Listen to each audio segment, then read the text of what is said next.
They're skulls. I'm just gonna. Okay. This is my murder board.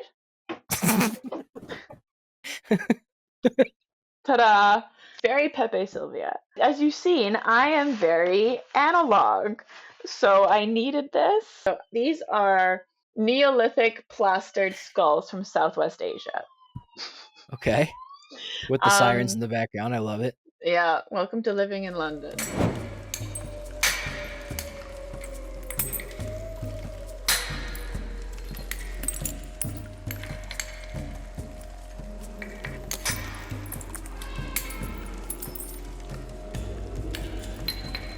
Welcome to the David Ian Howe Show. This is episode 10. I'm here with a good friend of mine, an old friend of mine, I should say. It's 5 years now.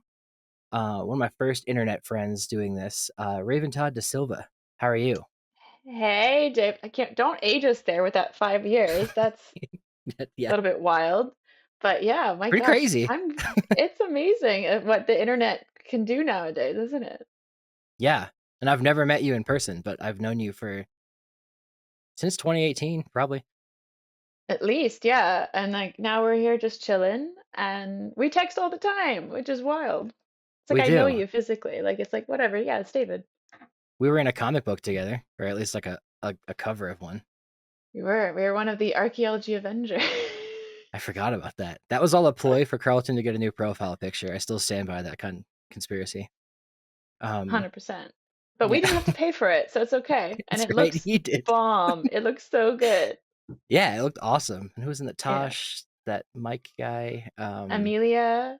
Amelia, Mike Fitzmaurice, is his name? Fitzpatrick? Yeah, Fitzmaurice? yeah. The meme guy. Amelia, Tosh, you, and yeah, Connor. And the Life in Ruins boys. That's right. Yeah, you were a frequent guest on A Life in Ruins. Yeah, oh my gosh, you were my first podcast that I was ever on. I felt really cool. I was like, this is I made it moment. I didn't even have 1,000 subscribers yet, I don't think. Really? Yeah. Okay. We get that a lot. Everyone's like, you're our first podcast. And it's like, we were? Because we had no idea what we were doing.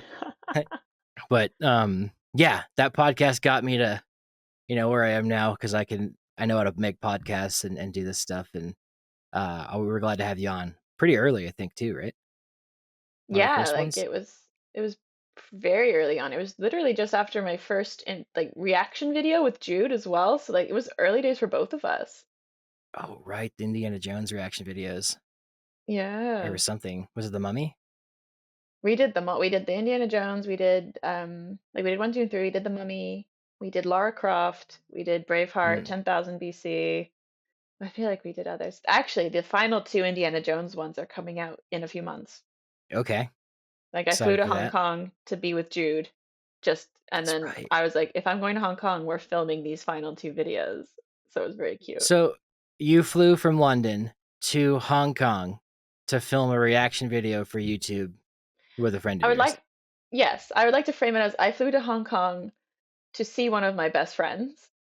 Okay. And while we were there, we also chose to do that because that's actually pretty much how we became such close friends is like we were friends before and then we started doing these videos together and it just really brought us so much closer and it just was super rewarding for the both of us and so that's how it really like cemented our relationship. So of course we just loved doing them. So I was like, yeah, of course we're going to do it there. It felt like I was living with her. Like I was like, I live here now. I live in Hong Kong. This is my new Yeah. life. What do you mean? I don't have a home in London. What are you talking about? This has always been this way. As a non-super traveled American, what is Hong Kong like? Honestly, it felt just like London. It was really weird. I guess because, it has that UK past. Right. And then like there's double-decker buses. There was a Marks and Spencer's, which is like a very big chain for clothing and food here. Interesting. In the grocery store, you could get like branded like Waitrose, which is another grocery store chain. It's like a fancier, it's like not as fancy as Whole Foods, but it's like the fancy grocery store. There was like Tesco stuff. There was Been to which a is like Tesco. Walgreens. Yeah. Yeah, Tesco. Yeah. Like there was just all the regular food, very easy to navigate. There was a Disney World on the metro, like a Disneyland, and it was just Wow. like it was like if you were in Florida, but like with the humidity, and then like you're in the UK at the same time. It just was a very interesting experience. Like Wow. I didn't feel like I was anywhere foreign, if that makes sense. It just was like big city, super easy to 100% recommend if you just want like an easy city to travel. Interesting. And it's all everyone Yeah. speaks English there, I assume? Close to? Yeah, I think it was English was quite big. To be honest, I didn't speak Or to like many the locals. signs I are in was English? hanging with, Yeah. yeah, the signs are in English. Like I had no issues traversing around everything. You know, you have the Oyster cards. I think it was called an octopus card for like, the metro, everything. Yeah, super convenient. Coffee in a can, which is great, which you don't get here. And yeah, I really enjoyed it. Coffee in a can as in like Folgers or like No, they like give it to you in a can? drinkable, like very like they're really big on the like drinkable coffee, Oh, I see. Okay. like the Starbucks Like a soda can. frappuccinos. Yeah, Yeah. but there's so many of Interesting. them. Yeah. Okay. I also wouldn't have pictured it being that humid, but I guess you basically are heading towards Southeast Asia at Hong Kong South. So interesting. Okay. Well, enough about Hong Kong, unless you want to continue. But I have you on here because you just wrote a book, correct? I did. That's all I That, can really say about yeah. it.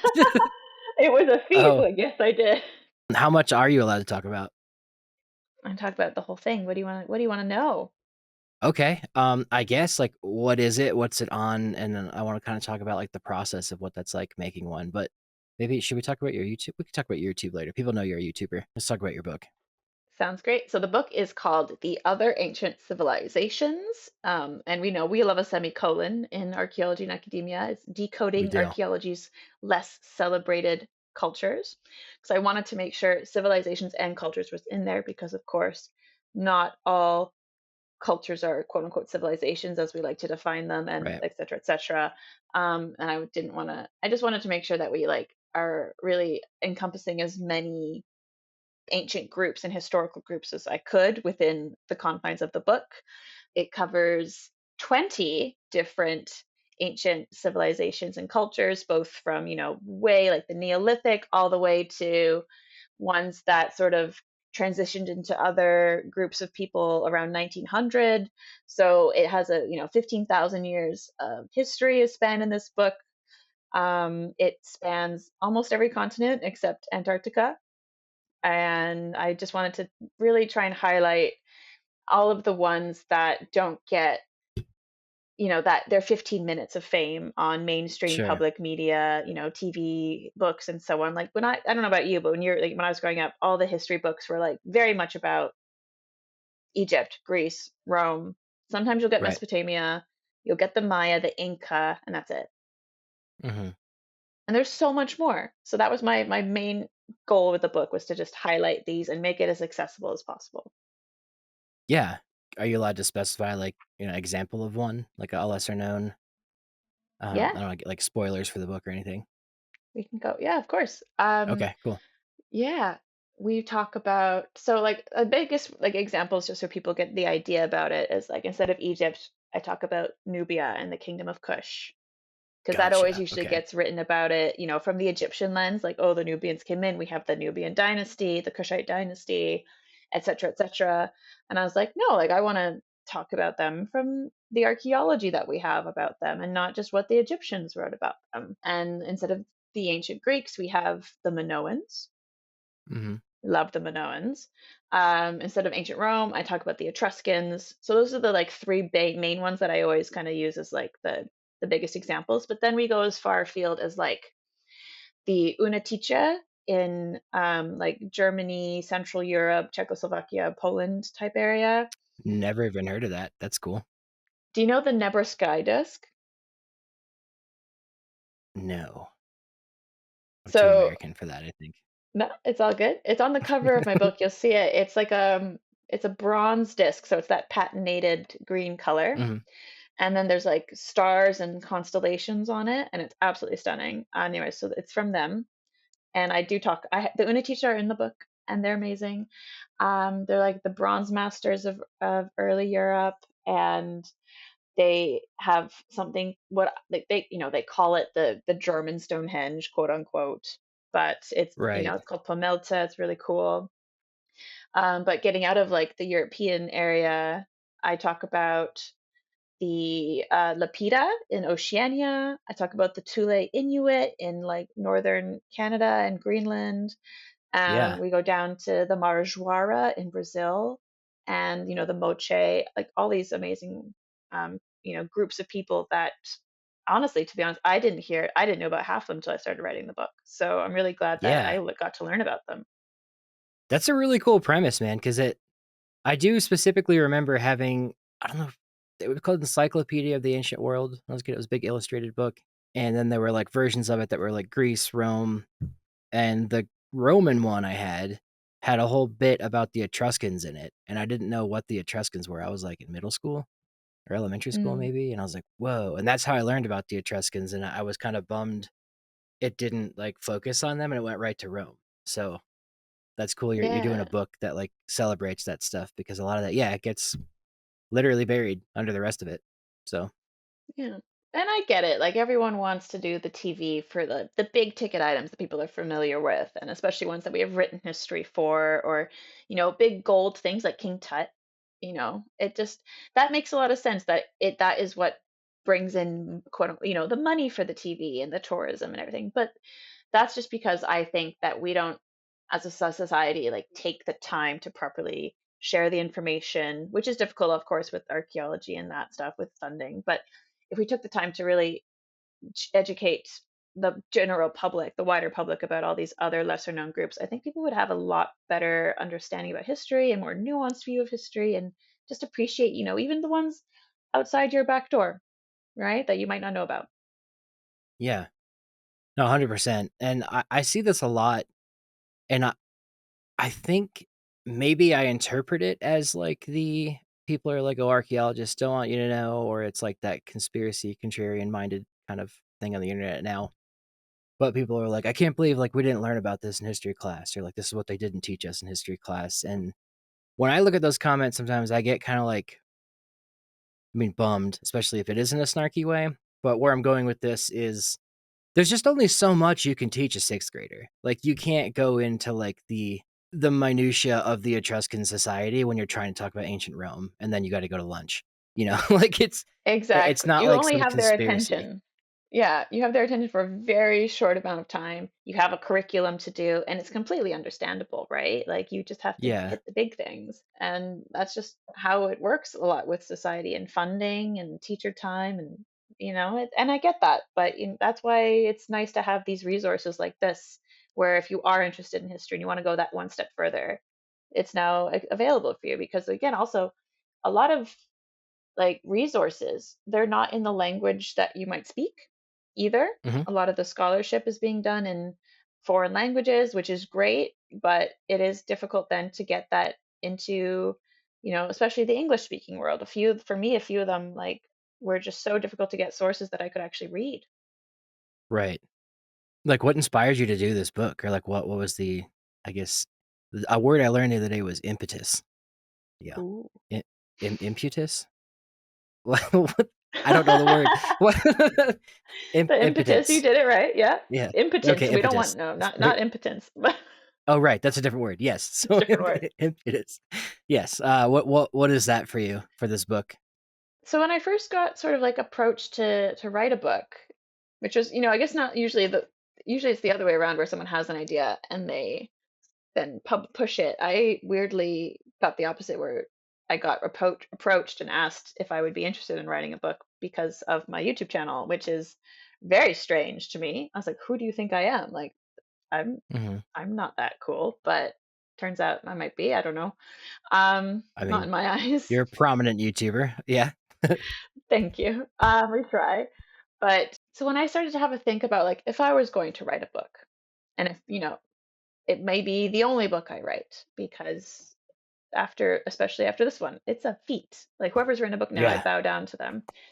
But I just really sat down. I went, okay, like if I'm going to write a book, what do I want my one book, if it ends up being the one, to be, you know, my quote, the my calling card, or my not legacy. That sounds really stupid and I see what you're but saying. you know what I Yes, like mean? you're I don't want to say legacy because that just sounds Magnum caution. opus wouldn't be it too, because you still probably got one of those No. coming. Oh God. Um, Like, what would be the one book that I would like to have been proud of that I put out into the right. world? And I just kind of thought about like my YouTube channel and my audience and how what I find the most rewarding with them, and that it is sort of highlighting these lesser known facts or like niches in history or like little weird bits that make me so excited and giddy. And I want other people to get excited about it. And it turns out they do get excited if you learn how to do it in the right way with storytelling. So I thought, okay, that's going to be the shtick for the book. That's going to be the angle. It's going to be me trying to go further than just the clickbait stuff, go further than the Right. really popular things, right? I want people to be able to think for themselves and to open their eyes to so many other parts in history and allow them the opportunity as like again it's just the book's not it's only 350 pages. It's not like the magnum opus of every civilization of even for that, there's books dedicated to every single chapter that I have, and I highly recommend that. I have a huge bibliography for that, and I want this to be like the stepping stone, the gateway drug, as you will, to going further into histories that you may have overlooked. Did they did someone approached you to do this book, or had you always had the idea of you wanted to do it, and then they approached you, and you're like, okay, now's the time? I kind of said I did say that someone approached me. Yes, I did say that. Yeah, like I as a kid, you always grew up thinking, I'm going to write a book. Maybe I'll be an author Right. one day. But you just never, at some point, you just kind of think, maybe not. And then you just kind of go on with life and you move. And then that just was the extra little kick of like, maybe I could write a book. This is a great opportunity to flex that and see if I actually have the chops to do it. So when I first met you, you were just a YouTuber, I think, and then you ended up going back for your master's, and then now you're working for the Natural History Museum. What do you think is the most beneficial to you for writing a book? Was it the public aspect of it? Is it the graduate school aspect, or is it the being in the public outreach, using all of that at the same time? It's probably a difficult question to answer. Ooh, it's a good question though. I think I think it's a mix of both of all, maybe not all three, but definitely the YouTuber slash academic stuff. Because I had just started really going harder into the YouTube after my first master's in Amsterdam. Hmm. And so, That's right. yeah, I stupidly went and did two. Don't do two masters. That's bad. Don't do that. Don't recommend. One Uh, was in, if you don't mind me segueing, conservation, right? Or you were yeah, in conservator, and then the yeah, I next did one art was, conservation. The next one was there's like a long word, the archaeology and heritage of Egypt and the Middle East. oh hell yeah, okay. Mm. So I did like my conservation was focusing on archaeological materials, and because it was a very sciencey one, that really helped in, explaining a little bit more of the sciencey stuff within archaeology. But then kind of really going obviously then the pandemic hit and everyone went full online. I was doing full YouTube and that really allowed me to have fun and Hmm. experiment. I put on some weird costumes during that time, made a cooking show at one point. Oh Um, yeah, I remember those. Dig in with Raven. I still have the Yeah. apron somewhere. Oh nice. Oh man. So like that kind of really helped getting into that, like, what's the story behind the topic, right? And how can I tell this to get the most engagement? Because at that point, we were all jobless. And so I needed to earn some money. And so you need that Right. engagement. Then I went back to school, and maybe it's just the way that the program was structured, or maybe how, because of my then experience from all the YouTube, writing all of my papers and writing my dissertation. Yes, you have to have that academic kind of mumbo jumbo, but I don't know about you. I was always that person where if you get an article that actually, there's always that one article that someone has written and it's so well written that you can read it in your slate because it's just easy and it explains everything in a way that you can just kind of absorb well and you don't have to worry about jargon. And so I kind of took everything from that and I tried to make my papers and my dissertation exactly like that. Like I want someone to go into it and just enjoy reading it and go, wow, there's so much information in here and I understood everything. And I now know where to look further. So I think that really helped kind of hone my writing in that sense because we had the talking down on YouTube and then we had the writing really help with my second master's in London. And then luckily as well, yeah, working at the museum, we are writing articles for the mass we get 17 million people a year on the website reading our stuff. That's I crazy. Yeah, and I've never written an article for the museums, just if it before anyone starts to like look for my name anywhere, just as a little caveat. But like being around the digital content team who are writing Hmm. such amazing, engaging content, again for that public facing and taking these really super complicated sciencey things about the natural world that I know nothing about because I am not a natural scientist, and bringing it into something that we have this phrase called share the wonder, and I think that they do a really good Hmm. job about that. So you are a product of your experiences, and I think it all kind of really helped. Yeah, that sounds like. I mean, saying so much work sounds cliche, but like I mean, it literally sounds like so much work to like sit and like get all those thoughts in your head, all that experience, and like put it into like writing, but not just. I mean, writing because we can all do that in like academia, but like something that is palatable because you're almost translating, like for an audience, like all the stuff in your head to a different language to, I guess, is this geared towards children, young adults in a way too? I would say like if you're in high school, Okay. you could probably read it, but it's like an adult general nonfiction book. Like you'll find it in the adult section of nonfiction. I would say maybe most of that is the subject matter because Yeah. two chapters have I talk about the moche and they have the sex pots and Right. things like The that. Hamon, I But think too, right? Jamon, the Jamon, they have flame pots, but they're not flame super. pots. Yeah, there's nothing. Okay. I don't think there's anything inappropriate about a flame pot. But the Marajwara have like these urns that are phallic shaped, but they're also female and they have like female genitalia. So like there's those Hmm. things, and I there's a full page feature of one of them because I loved it so much. So I was like, I need this image and it needs to be full page. Um, Yeah.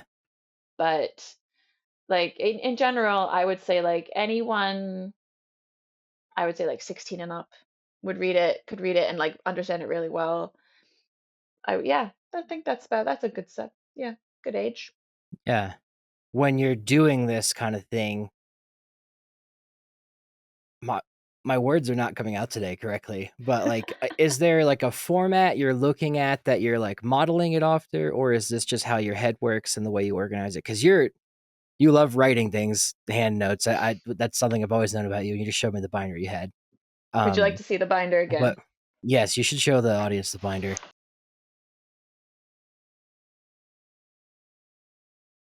This is the book. It's all Get the handwritten. ASMR. Yeah, it's very tactile and exciting. This is each chapter, but like, yeah, there's all my handwritten notes, as you can see, for all my sources. And it got wet once, which was really terrifying. Oh no. But this is why you invest in the good pens. Nothing bled, and I like lay on the floor holding my wet binder. Be like, thank you. Whatever like primordial being is in charge of this not breaking, I will sacrifice all of the cows, all of the sheep, whatever you want. Just Whatever you got save to my do. baby. Because like Yeah. I can't not handwrite my notes. I have binders for all of my dissertations, all of my school projects. Like this is just one of many binders that I own, and I keep them all. Can we talk about that though? Because like, I got a question about the book after this, but Yeah. I'm a person who has to write everything down. Like if I have an idea, or I try to write everything down. If I have an idea, I pull up my notes app on my iPhone and I jot something down. But whether that's for archaeology or for stand up, like it could just say like elephant trunks, and then like when I'm up on stage, I'm like, what was I talking about? And then I have to just like riff on that because I forget to write more. But it also could have been something about like, oh, were they using elephant trunks, like mammoth trunks, skinning them and then putting them onto didgeridoos to making like and you're Wow. blowing into like a instrument that looks like a mammoth trunk. And like, so I have ideas like that, but I never flesh them out to where when I come back to remember what the hell I was talking about. So for you, whether it's, you know, I don't want to say OCD or like just training, I don't know where you went to school or something like that, but like what compels you to write everything down like that? Because I wish I could do that. I think for me, it's like if I type up my notes, I will never look at Mhm. them again. And I can't, maybe, I think maybe it's an ADHD thing. Maybe it's a, honestly, it's like something that was baked into me when I was growing up at school, where, you know, you back in the day, you know, they try to teach you how to take notes when you're in university and things like that. And I always had to physically write it because if I'm physically writing it, I'm Mhm. remembering it and my brain isn't going anywhere else. If I'm typing on a computer, I'm on 18 different tabs. If I'm typing on my phone, again, like I'm on social media, I'm listening to music, I'm doing something. But if I have a pen and a pad of paper in front of me, that's all I'm doing. That's, Yeah. you know, because this, I can't think of anything else while I'm writing and I'm taking those notes. So then I remember it better and I'm able to absorb it. And then what I do is I take all of the notes for that specific chapter. This is also maybe going to sound a little crazy, but then I like No, no, no. lay them out in front of me. Okay, maybe. They're all, yeah. My beautiful mind did, where like by, you know, I organize them by source, right? They're, you know, all separate, and then I kind of lay them out, and I I don't have a photographic memory, but I know where the point that I wrote that I need is on a page. I don't see it, but I know where on the page it is, and I can find it. You have data brain. Is that what that's called? But I That's can't what I see call it. it. Okay. Right, because I can't picture things either, but I Yeah. have like I kind of always describe it as like there's browser tabs in my head or like an Excel sheet, and like I like roll my eyes back in my head, not like, you know, Professor X or something, but like I'll roll back and there's like just some neuron in my brain where that's stored, and like the my eyes have to roll to it, and then my head scans and finds it and then pulls it up, if that makes sense. Yeah, I As can see that. I sound insane now, but like it, laying the things out is like the browser tabs for me, I guess. Like you have the topics that you in the tangents you went on, and you're trying to organize those, right? Yeah, like there's I just when I'm like trying to write a like a, or plan out a paragraph or a section and I'm like there's this one fact that I remember from this one source or this one way they worded it really well that I want to cite, and I just know that like it's somewhere in the middle of a page on like the one side or the other, and then I can like go and hunt it down and I just like, oh, there it is. And I need that physically because I can't scroll. I don't want to control F. I know there's easier ways to do this. I'm sure there are. But Yeah, when it's tried and true, will I have carpal tunnel and arthritis when I'm older? Yes. But sure. at least I have like something to show for it, you know? Um, I went through So so you're many like pens. analog control effing. Yeah. Yeah, 100%. Yeah. And when it's like, and then when I'm writing a dissertation, I highlight when I've already used the that line or that source and that part of it, Mhm. so then I can go back and then add that into my bibliography, so I have like that visual cue of like, oh, I use that, I need to source it in my bibliography.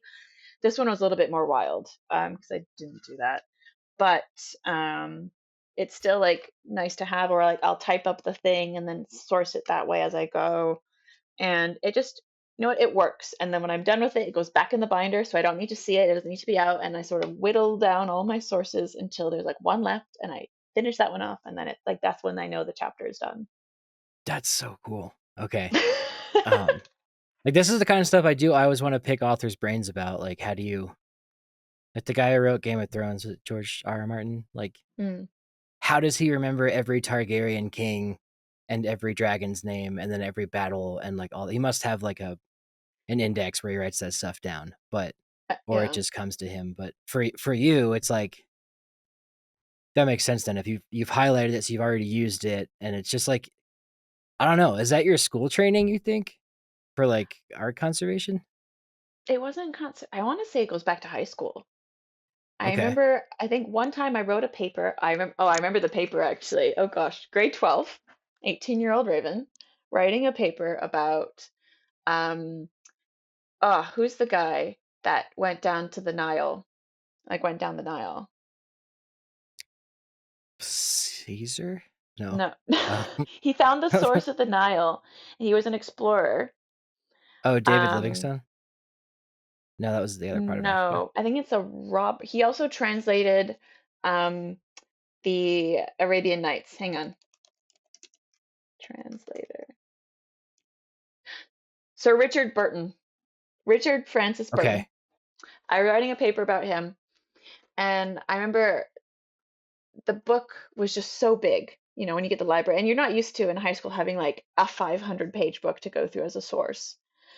And I took notes that way, and I put the page number next to, on in the margin, and then you write the note.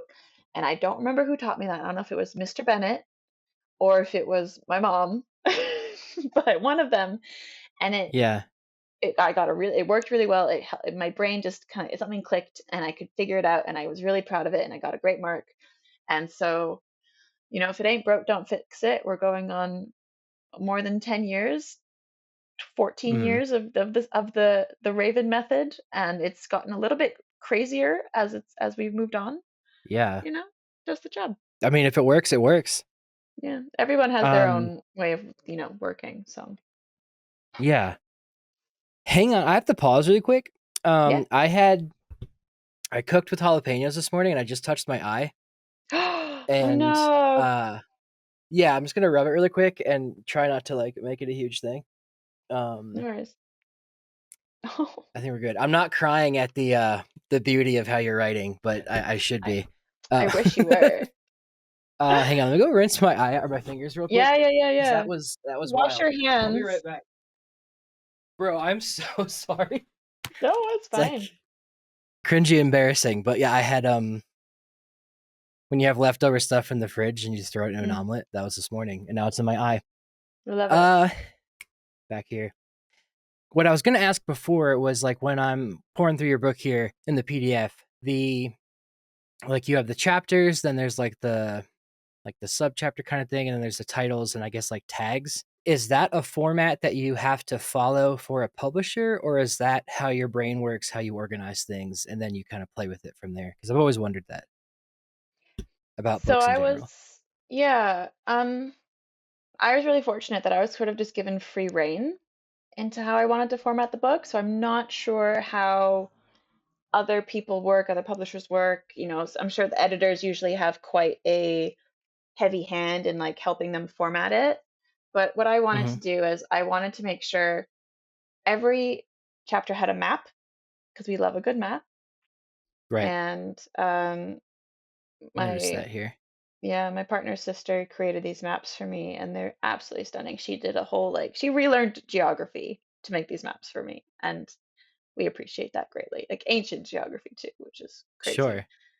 Yeah. Um, so I wanted that, and I think maybe the whole thing, sort of the subheadings and the tagline and everything, sort of just came from that storytelling thing. So whenever I sat down to write a chapter, I looked at all of the research, and there wasn't really like a method I wanted to do for every chapter because every culture is different, every civilization, every group of people has a different story, and they Yeah. don't fall into the same sort of formula that everyone else might.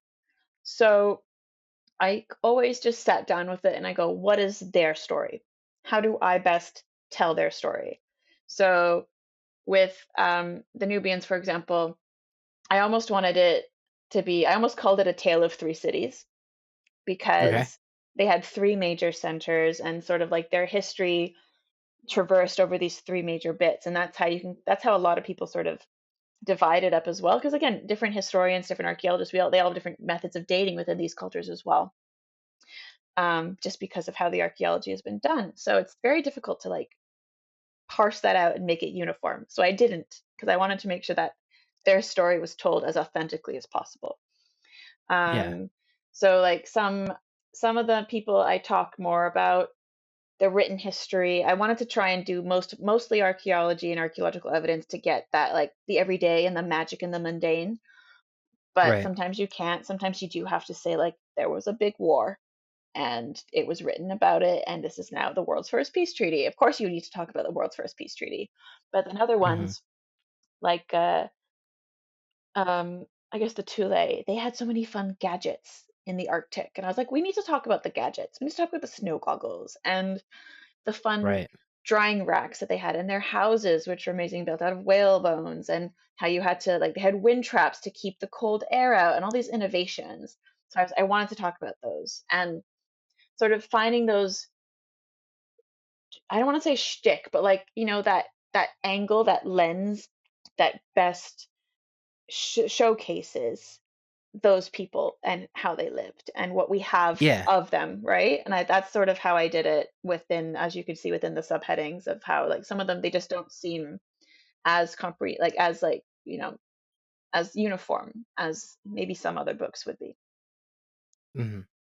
But I always started with like a beginning, and I always sort of ended with obviously like how they ended or how they transitioned, because I wanted to have that story have like started there, they ended here, but within the middle of it is these are what everyday people had in their houses. This is these really cool urns or this really cool pottery that they had that makes them distinct, or the Olmec heads, like these giant pieces of sculpture that haven't been seen anywhere else. And so we can kind of have that wiggle room and that play in order to best Yeah. have that story. Yeah. So my follow up question to that was going to be, and you kind of just segued into it there. Did you find it like you had a flow with that? Was it fun and entertaining doing the book that way, or is it more of like a hassle of like I got to find another like heading here kind of thing? Because that's my biggest hurdle when I think about writing a book. I'm like, how do I do that? Yeah. Some of the headings came very easily, right? Because like as you're Yeah. researching, there's always like one thing that kind of always stands out. Some were a little bit more difficult. I think the Hittite chapter took me the longest to write, and I could not sit down and like wrap my head around it and like get a proper story. It took me a long time for that one, but then others Yeah. just flow right out of you. Like the Nabateans were just so easy to write about because I personally, maybe I'm biased. I love the Nabateans, but also just like telling the story of like this empire that went from Bedouins and nomads to nomads who built a city, and like they had this complete change in their viewpoint of what a stand-up citizen was, right? Like before it was, oh, you shouldn't have too many personal items and permanent things, and then suddenly it was, oh, if you don't have all this luxury, then you're not considered Yeah. to be like cool. And then it goes back, they kind of revert back to this nomadism and the Bedouin again, and so this whole trajectory is just really cool to examine. And then the Lapita, when they're traversing, they have this whole journey of going from possibly Southeast Asia, but especially like Australia or all these like throughout all of these oceanic islands, going from the Solomons and all these places, and possibly hitting Australia, possibly hitting like going as far as like Samoa is just wild Yeah. to me on like little canoes. Um, Right. so some of them are just like so because I think for me it was the ones that I had no idea going in, that I was like, they're so cool. How did I not know about them before? And Right. they were really easy to write about because I was like, I'm so excited about these. And then the ones that I had studied in school, like the Nabateans I had always known about, but I hadn't studied too much about them. But like the Hittites, we did a lot of stuff, and then the Noans, we did a lot of stuff. Those were a lot harder because you get bogged down in your previous experience and your previous bias, and you're trying to like peel it out from all the academia and all of the other stuff that you have in your head. And so that came a little bit harder for me. Yeah. The chapter, like each chapter beginning, like I'm looking at the mound builder ones here. And then the moche after that starts with some kind of, is it like an anecdote or like a story, an oral story? What exactly like brought those to light? Or how'd you come up with that? So with each one I wanted to make like a little snippet into what everyday life would be in one of these cultures from an everyday person. Yeah. Sometimes they had names. So, for example, the Acadians, we have Enidwana, but she's like possibly the first credited female author. So I was like, oh, we have to talk about her. She has to be the main character. But then I wanted it to like be just a regular person too. So like for Great Zimbabwe, we had a mother cooking stew while her kids were playing outside and her husband was coming home from a day, with the cattle. And usually what sparked it was either a really cool artifact that kind of grabbed my attention, or Right. a bit in history that I just thought was really cool, or like some sort of ceremony or thing that like and they're all interpretations, right? Like I can't say like this is complete fact. It's all fiction that I've written, but I've used as like historical fact and archaeological evidence to create this narrative, just to kind of help the reader get into that culture before they start it. So it kind of Yeah. brings you into that daily life. It gives you that snippet. Like the Minoans, we do a bull leaper, right? And like that, the moment before that they have to like run at a bull and jump over it. That's terrifying. And that, but you're prepped for it and the crowd is cheering and you're just trying to imagine like how that would be. And then you're like, oh, cool. We're completely somewhere new. We're in a different part of the world now, and we can move into the next chapter and we can get that, be a little bit more invested, and I feel like maybe you'll care a little bit more. They're only 300 words, so they're very short, Right. but I want people to be like these, to remember the people behind the artifacts. And that was my main thing with that, is like people used these, people lived in these bits. Let's show how people could have lived and done that with what we have, with that, not like with the knowledge that we have and the archaeological evidence. Yeah. And that's for the. I mean, that I got two things to say to that. One's going to be a huge tangent, but the other one, uh, so I was thinking about there's two books I want to, or I guess three books I want to write, but like one of them can be combined. Um, and I'll get to that in a second. But I wanted to say for the Mound Builder one, you're talking about the disc game, right? Like that Yeah, conchoidal disc thing, or like whatever is it? The the conchoidal. That's not the right chunky, word. right? Are you talking about the Chunky. Yeah. Mississippians? Yeah, yeah. Yeah. Couldn't remember the word. Thank you. I curated a mound site in Georgia. I can't give any specificities and stuff on it, but found so many chunky stones in it, and like it was like I had to end up making, because it was one of those. I mean, you've been a collections manager too, right, or curator, some sort, I've worked with a big lot of collections. collections, yeah. Yeah, so this was like my first one that came in that like I did the intake, I did the first analysis, and like had to come up with the artifact IDs and like the system and the catalog and all that. And normally I would just say like groundstone or like chipstone, whatever it was, like because there's just so much of that out here in the Americas. But so many chunky stones that I had to stop saying like groundstone, chunky stone, that I just like ended up making, this is boring to anybody listening, but chunky stone as like its own category because there was just so many. So to segue that to your book though, I like that you started with that because that's like a big, or like that chapter, a big part of Mississippian culture is playing that game, and like obviously lacrosse and other parts of North America and the ball game in Central America. But yeah, it's just like I mean, as a testament to your book, the Mississippians aren't talked about at all, like in any like history context. Usually, they are in textbooks, but like it's because they didn't have any like giant things that are left, but those big grassy mounds, so they don't look that impressive. But like it's the Hmm. wooden and wicker and like wattle and daub buildings that are no longer there, that are flooded or rotted away, and there were like hundreds of thousands of people that lived in these like areas. So it's like, yeah, to just start it with a ball game like that or the disc game is cool in that sense. And it's like I on the ground looking through the archaeology, like that was a big part of their life because there's so many chunky stones in the archaeological record. So yeah, Oh, I'm that's cool. glad. Oh, good.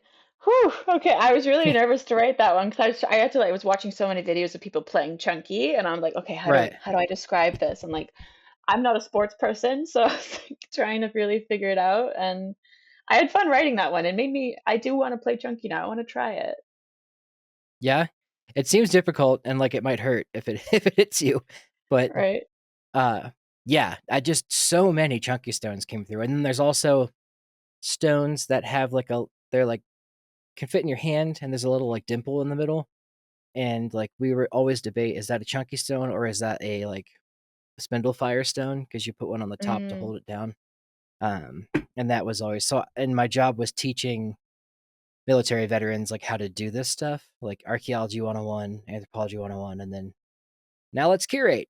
And it's very difficult, but Chunky was always fun because I had to explain the game and all that. And just tons of bear in the mounds. They were processing bear for some reason. A lot Wow. of Cherokee mythology with bears, but yeah. Anyway, so I can speak to that one. I can't speak to Hamon pottery or Jamon, or I can't speak to uh, the Moche in any regard because I haven't seen them or worked on their sites. But what was your favorite to write about? Oh no, you're making me pick my favorite out of all my babies.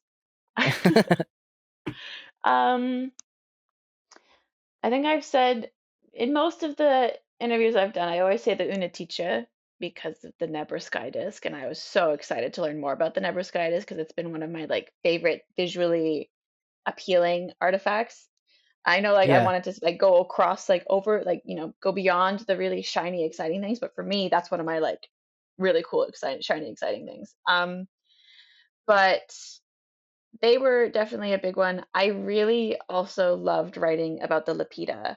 There was just something, maybe because I've left home and I've moved to a few different countries, but there was something really cathartic about writing that story, about having them all sort of on the shores, getting ready to go to the next island. And there's maybe like a scout or two, but they just go off, and some of them are so many thousands of miles away, these islands, and they just go and they find them, and you're right, leading your family, and you don't think you'll ever come back because obviously traversing this is so long.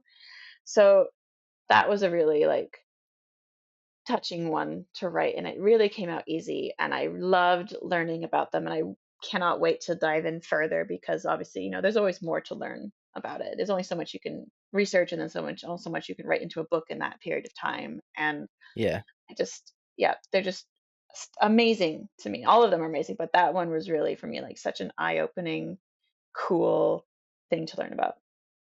So when I was researching Polynesians and Polynesian culture and society for the artwork I was doing with the Tory, something I found just like fascinating about Polynesian, history is like it just almost seems like make believe to how they would just like go from one island to the next one with like utter surety of like, oh yeah, well there's definitely, I mean, I'm sure they didn't know that there was stuff, but they knew how to get back is the main thing. Like they knew how to like navigate to get back if they got lost, or like what I read was they could see lagoons reflected under, or like atolls reflected under clouds. If there was something in the distance, they knew with the birds and the ocean swells, like which direction land was and stuff. So they had an idea of like how to navigate back, but it's just insane to me that like in a little outrigger with a couple of chickens, maybe 10 people, and you got to get along with those people too, and Yeah. a dog, like just going out to the unknown, and like you could just get swallowed by a storm like immediately or like destroyed. And I don't know. I mean, to say it sounds make believe is, I think might be kind of like, I don't mean to be offensive. It's just like it's insane. Like this, how Oh that's yeah. like a true thing in history. Yeah, It's absolutely wild. I'm just when reading about it too, because you never, for me anyways, I never really got exposed to that part of the world for history class. And just it was shocking to me, I guess is the best way to say it. I was genuinely shocked, like how they could do that and how well they were doing it is just amazing to me. yeah. No, I agreed. wouldn't do it. I'd be like, no, I'm gonna stay on this island. I don't know what's out there. The deep sea, the sea in general frightens me. Same. So I have a healthy respect. We did a deep sea course at the museum, and I was like helping to film it, and I was like so uncomfortable the whole time. I was like, I don't want to be here. This is terrifying. Yeah, I've spent many a days, or not many days, many a times out on a boat in the ocean and like just fishing, and that is okay to me because I'm on a boat and it's like land is that way. I can't see it right now, but I know it is. But the second, like when we would fish and off Long Island, you get these things called sea robins that look like one of those Pokemon. I think Goldeen. But they have like spikes and they're poisonous. And I was like, I don't want anything. Nothing in my body is touching this water.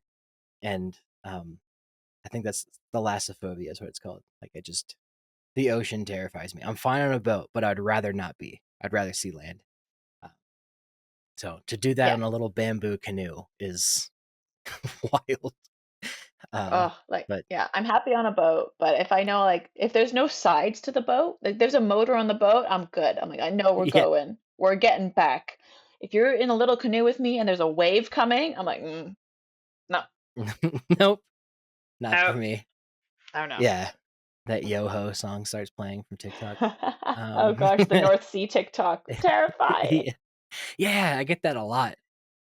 Yeah. Um, yeah, so okay, so to wrap up your book, um, uh, actually, I wanted to talk about something too, but we'll go with that first. Where can people find it, and like, are you excited? Like, because it hasn't like fully launched yet, right? Like, when's it come out? It comes out October 29th in the US, Canada, and the UK. I think also some like other random countries in Europe. And then I think it's like more widespread out in December. And yeah, I'm excited. See, you know, it's fun when you Google your name and the first thing, because that, you know, YouTuber things, you sometimes Google your name just to see what comes up. But you Google and it's like your book.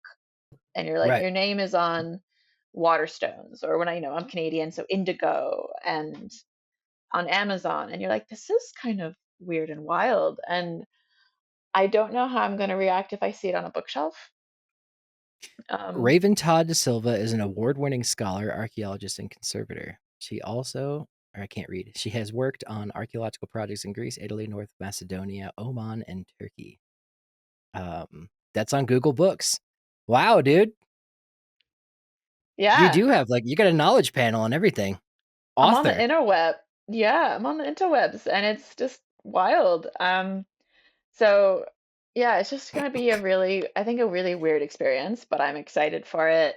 There's a big party I'm planning because I need to just sort of like celebrate because it was exhausting, right? It's sort of that thing where you don't see the slog behind the finished product. Like I can just show you this, but you don't see the the days and hours and weeks and months of Yeah, just that binder will sitting at never a not make me desk. laugh.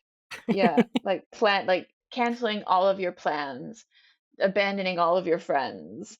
And there were a lot of tears. I'm gonna be honest, there was a lot of tears. I'm sure. So well, there will be tears of joy, hopefully, but then writing it, there were some tears of not joy, just because it's Yeah, just overwhelming because you have a full-time job, you have to do all the other things, and it's just one of those bits of just finding the time and fitting it in and trying to Ally McBeal it and have it all. It is a lot of solid stress. reference. Thank you. Aging Yes. myself there, but yeah. Well, dude, I'm proud of you because I mean, again, I've not to date us, but I've known you for 5 years. I know how much you've like. I don't want to say struggled, but like we've talked about, like you and I commiserated over this for like years of like how much work grad school is and like getting jobs and the YouTube grind. So it is cool to see. If I Google you now, it says author and like you're on Oh, Google Books and stuff, and you're killing it. So thanks. And like, not to mention, look what you've done. You have your own little like media empire here. Come on. I mean, hopefully one day. But yes, thank you. It's a grind. I owe a lot of that to you as well with the hopping on the podcast, doing collab posts. I think I did 2 videos with you, 1 video on your YouTube channel. So Yeah. um thanks. Because you were like a big channel when I was starting and you like definitely helped me. So I appreciate that. Oh my gosh, of course. Um Like for me, it's one of those things, especially there's always so much competition with internet people and YouTube. Like, listen, there's always more room at the table. yeah, Everyone has their own shtick, and just because we make one video and you make a video that's of the same topic, we're all going to tell it in different stories in different ways. And yeah. there's always room for that. So, Because people want to hear, if they see Stefan makes a video, they see Flint Dibble makes a video, or Milo makes a video, they probably want to see our take on it too, like Raven's take, Tasha's take, my take, Carlton's. He doesn't really have a YouTube, but yeah, and everyone has at least different that's ways of how I looking am. at it, right? And yeah, like Yeah, different ways of storytelling, different experience, different, like, I don't study a lot of North America or South America. I have a very nuanced view of the Neolithic Southwest Asia. That is my specialty, right? The plastered skulls of Neolithic Southwest Asia. But then, we can take that way of looking at something and bring it to something else. And we yeah, can and you can do the same on the other side and it works out really well. I agree. So I'm glad the space is, growing and doing well in that regard. Hmm. Um, you segued perfectly into what I wanted to ask you about next was the Zoark stuff you've been doing. But before I forget, I think I talked about this a few episodes ago, but like I would love to make this speaking of media empire, a television series. I don't know if you've seen Black Mirror on Yeah. Netflix, or like of it. It's like every episode's different. They don't like it's not continuous. I would like one that is I get anthropologists, I get linguists, I get someone that makes the stone tools, makes the costumes right, and I reconstruct the languages in like one episode. And this could probably be better written as a book, which is why I liked those little intro things in each chapter of yours. But like it just says 7,000 BCE or what 7,000 years ago, Australia, and it's just some hunter in Australia that's like with a dingo or something, and it's factual and it's just about the family dynamics and the group dynamics of their daily life in Australia. And then the next chapter, it's like 2000 BC New York, and it's the Iroquois, and they're doing something or like ancestral Iroquois.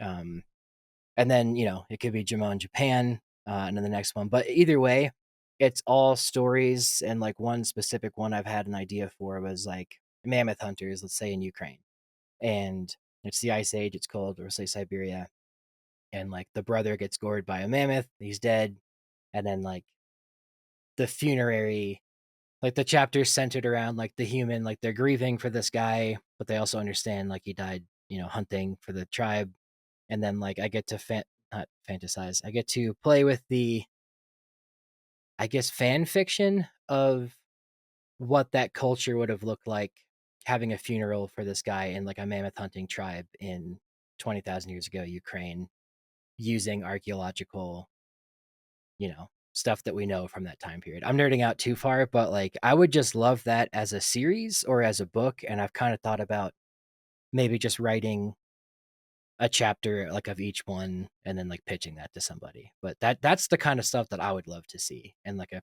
history show. So Yeah.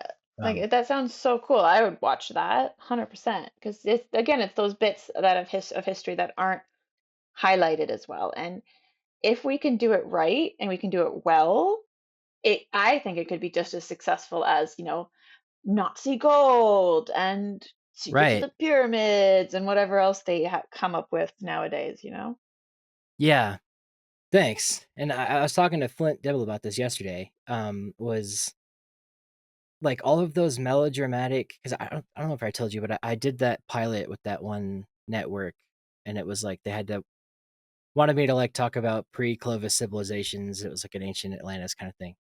Um, and like, why is that melodramatic, like untold mysteries, that like thing? Why is that so popular on TV when like you and I could sit here and talk about something that equally is fascinating, like talking about Chunky in Mississippi, and like why can't that be like a show? Like Yeah. hopefully it's going towards that. So I really hope so. Like I hopefully, get like the shtick. People need something to distract themselves after living the slog of everyday life. But I think it's easy and it's formulaic for TV, right? And so it's just easy yeah, to it's keep true. churning these out. And this stuff will actually have to take time. It'll have to build a fan base. It's not one of those quick wins, but it's so worth it if we can do it right. I agree. That's well said too. Because yeah, just our conversation about Polynesia there is like equally as fascinating to me than like the unknown mystery of like this cave in Mexico with these people with big heads. So um, yeah, I don't know, or like they one of those things. They brought me to Mexico to like look at these skulls, and it was those elongated skulls, and they're trying to say that it was like some extraterrestrial thing, and I was like, it's not. It's like, why does Was this it have to be the case? aliens? Yeah, Aliens? not. It's always the aliens or the Nazis. And I'm like, it's not always the aliens and the Nazis, guys. Yeah. The dude I did the pilot with, he was on a show called Hunting Hitler before that. And like when I first met him, I was like, did you Wow. find him? And he was like, no. But I didn't even know that was a show.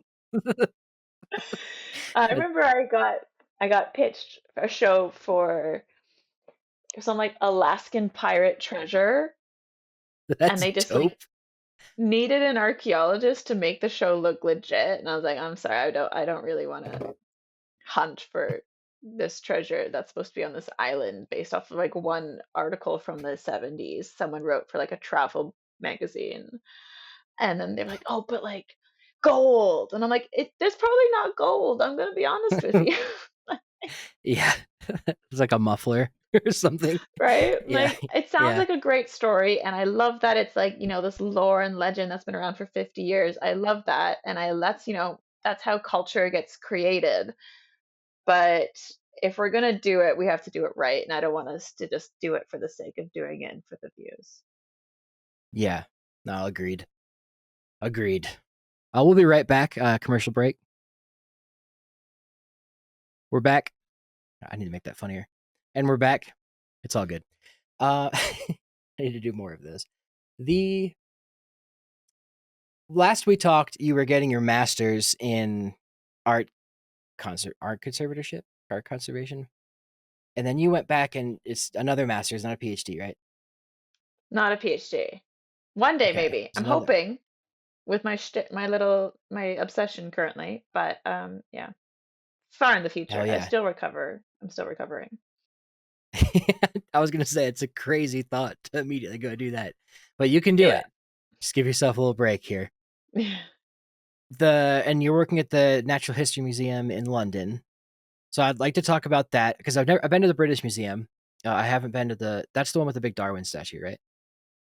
There's a Darwin statue, When there's you're a giant whale hanging from the ceiling. It's pretty cool. okay, it does sound cool. There's one in the New York one too, just a giant whale hanging. People like hanging Yeah, whales. you guys have like the like recreated whale. We have like the skeleton in like the Oh big shit. old beautiful like almost, I don't want to say neo-Gothic, but it's like a cathedral. The architect called it literally, he wanted to build a cathedral to nature. So you just come in as this huge vaulted ceilings, and it's the light and the beautiful terracotta everything, and then you just have this whale skeleton just kind of looming over you. It's amazing. That's so dope. Just to Yeah. say neo Gothic too is pretty crazy. The Natural History Museum in New York is just a building, like with Yeah, turrets but on it on the it's still outside. cool. It's beautiful. I Yeah, it's love the Natural very History cool. Museum in New York. Yeah. I used to when I worked there, like we'd sit on the steps outside every day, and eat lunch, and like the squirrels would run up and like talk to you, but it was or not talk to you. They would try to beg you I for love that. food. But yeah, you'd see like kids coming in on the school buses for field trips, and Central Park was right there, and like it's just like a really New York gets a bad rap for being like this urban jungle, which it is, but there's like a lot of nature in it, like with the trees. They do a good Hmm. job of keeping it green. And that was like a very pretty spot. Remember that. But anyway, you're working there, but you also just did your master's and presented on this at the EAAs, right? Um, Yes, yeah. your thesis. Can you talk to me about that? I can. Um, I have another visual if you're cool with human remains. Do it. Yeah, I mean, I'm cool with it as long Okay, as it's well, not, I'm just making, I need to just put it risky. out there to be like, Oh, there's right. Yes. images of human remains coming your way. Yeah. Hang on. I'll It's put a very little warning conveniently sign here. located. I It's mean, it's a pictures on cast, a right? Yeah. All right. cork Yeah. Okay. board. They're skulls. I'm just gonna, Okay. this is my murder board.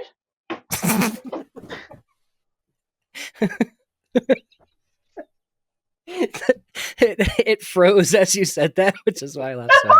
Okay. Evil So, face. Okay. ta-da. This is my babies. These, it's very Pepe Sylvia. It's very Always Sunny. That's what Um, I was just thinking. yeah. But again, because as you've seen, I am very analog. So I needed this to just sort of map them all out. So these are Neolithic plastered skulls from Southwest Asia. Okay. With the sirens in Um, the background. I love it. yeah, welcome to living in London.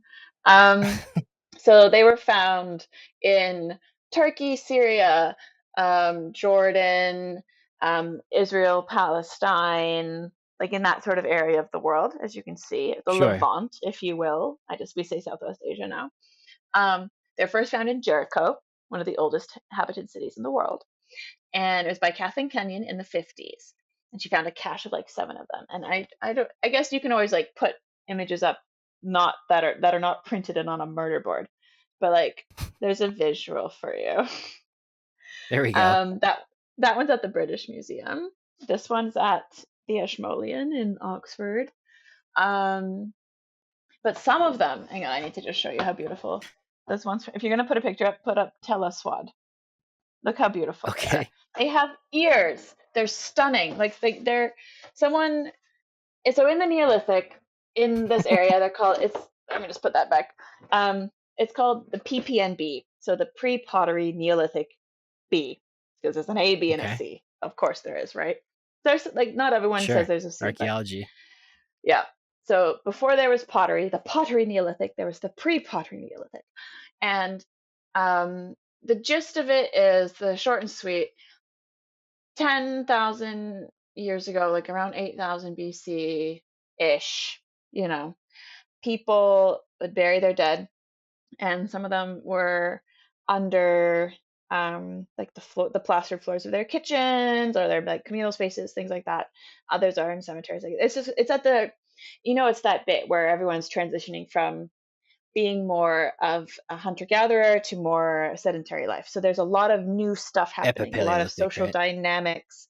That's a little bit later than the epipaleo, but Okay. this is like they're starting to settle down more, and they're living in houses for multiple generations, and they're there's all these new changing social dynamics of how do we translate our previous rituals and traditions and beliefs into this new way of life with this sort of stuff. So what they did is they plastered skulls.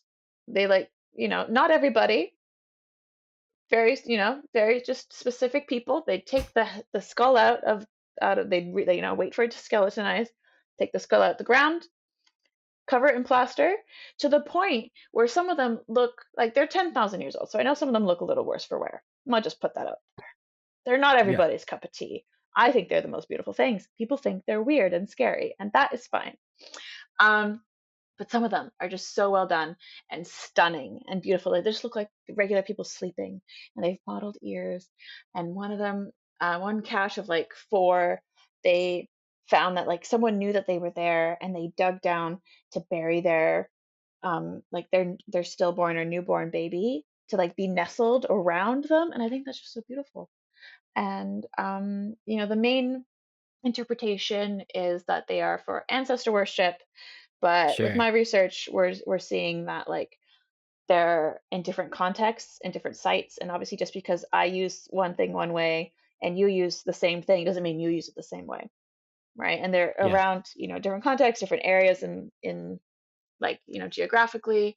So I'm trying to look at it in a different way and kind of have a better nuance with it and not just kind of slap a blanket interpretation on them. Yeah. Uh, Pulling that board out was one of my favorite moments on this podcast so far. It was adorable and creepy at the same time. I respect your dedication to having the board just sitting there. I assume it already was. Thank you. It was already there. It is in Okay, my cool. bedroom. I just want to put that out there. I did not prepare for that. Yeah, it is. I've Okay. had that board since 2021, and I have a very gracious partner who allows it in the bedroom. And I stare at it. I still stare at it. I made it just before I got COVID, actually. And so I spent about 9 days in bed when I first had it, just staring at it, going, Maybe "But you got what does it cursed. mean?" It may be, but you know what? The dissertation, it went over really well. It won 2 awards, which was shocking. What'd So you maybe win? my I saw house, that your Google says you're a award-winning archaeologist. the dissertation won for it's like the Seton Lloyd Memorial something for UCL for Oh, like okay. dissertations in the Levant, and then I won the CBRL, which is I forget what the C means, but like the British research in the Levant type thing. The master's Okay. dissertation, master's dissertation prize, which is weird to say. I never expected that. Yeah, Um, that's cool. for my skull babies, and I love my skull boys. And whenever I see them in the museum now, like 'cause there's one at the British Museum, but it was on loan in Spain for like years. I could not see it, and I finally saw it like maybe 6 months ago. And I just stood there and I almost cried. And everyone else was looking at it, walking by going, oh, and I'm just like, oh, it's so pretty, it's so beautiful. I So get that. it's a little weird and a little morbid maybe, but I think they're so cool. Yeah. The Natufians, right? They were in Epipaleolithic in the Levant. They buried their heads underground too, didn't they?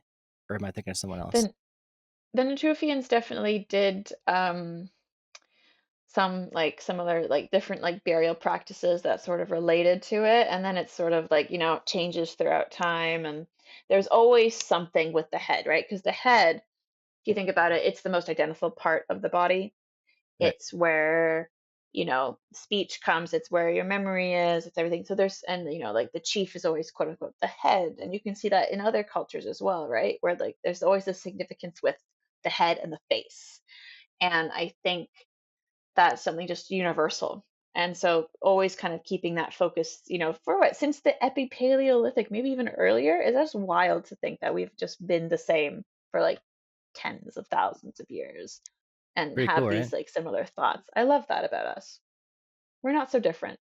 We didn't change Right. much. Especially 10,000 years ago onward, we're pretty much the same. Yeah, like Yeah.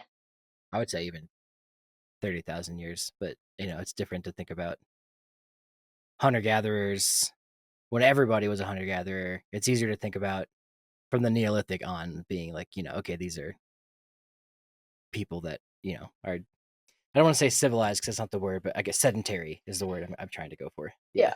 I guess it's just like more material culture that we personally can relate to, or we can try sort of find some sort of like attachment with, which is a lot harder for, the farther we go back, which is, which makes sense. Yeah. But, and maybe that's why, we feel so close to the Romans and the Egyptians, that we have all these written things, right? Where we're able They to were get a little just bit like more, us.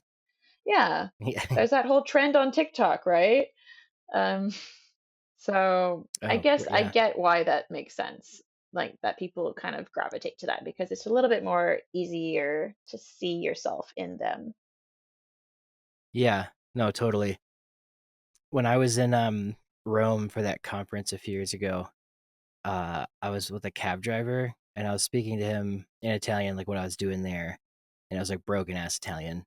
And then I was trying to tell him that it was like I studied dogs. It's a dog conference, dog archaeology.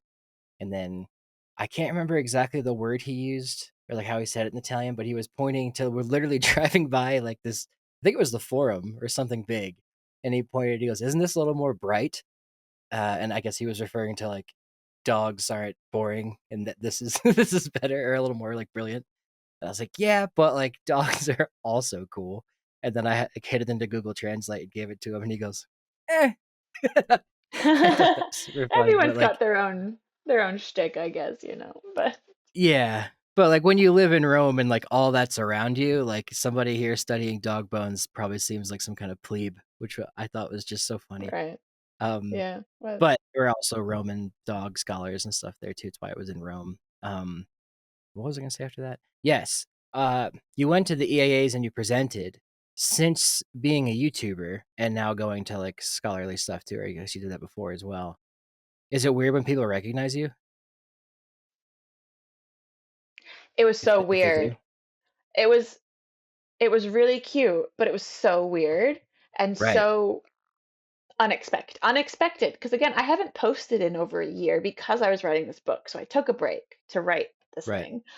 So I could not do full-time job and book writing and making YouTube videos. That was just, I tried. It was too much. That's where the You're tears wild. mostly came from. Yeah, it was too much, and then trying to like move twice in that whole bit too, like it was just too much. So um the very first was actually a really amazing cute fan, and I just was so out of it, like get your little um registration tote and you're walking around the showcase, and I was talking to like people from a journal, and then someone just like taps me on the shoulder and was like, hey, I just would like really love to shake your hand, and they were wearing a volunteer shirt, so I just thought they were like welcoming everyone to the conference, Sure. and I was like, oh, this is great, hi, thank you so much, but then they weren't doing the same to the person I was with, and I was like, I was like, oh, what's like, do I'm so sorry. Like I first I started to panic. I was like, do I know this person? Have I just completely forgotten who That's they the are? Am worst I part. Yeah. right? Yeah. I was like, am I horrible? Am I a horrible human being? And then he was really sweet. He asked to take a photo, and that's when I went, I'm really sorry. Like, do I know you? Like, do we know each other? Because I Yeah. was confused at that point. And he went, no, I follow you on YouTube, and I just really love your videos.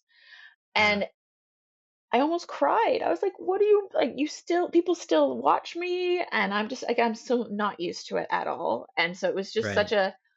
a cute little thing. I was like, yes, oh my gosh, of course. Like I felt really bad after. I was like, I'm so sorry. I was like acting weird around you. I just didn't know what to do, and I thought I just didn't know. I just thought I forgot you, and I didn't want to be a bad person and have that awkward conversation. And it was so cool to be like around professional. It did happen. I think it happened at least twice a day for the whole conference, minimum. And I kept coming, getting people come up to me, not asking for photos, because but like being like, "Hey, I really like your channel. Like, I really love what you're doing. I follow you on Instagram, stuff like that."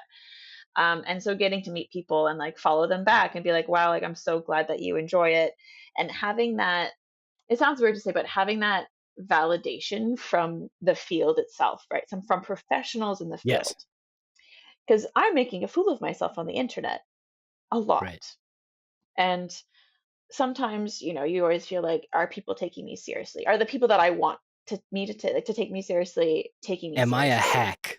Yeah, I Am ask I a myself hack? that all the time. Yes, Yeah. that's like literally half the reason I went back to school. It was like I have no like I just want to make sure I have like an extra piece of paper that says archaeology on it, just to be like, no, Right. I'm legit, I swear.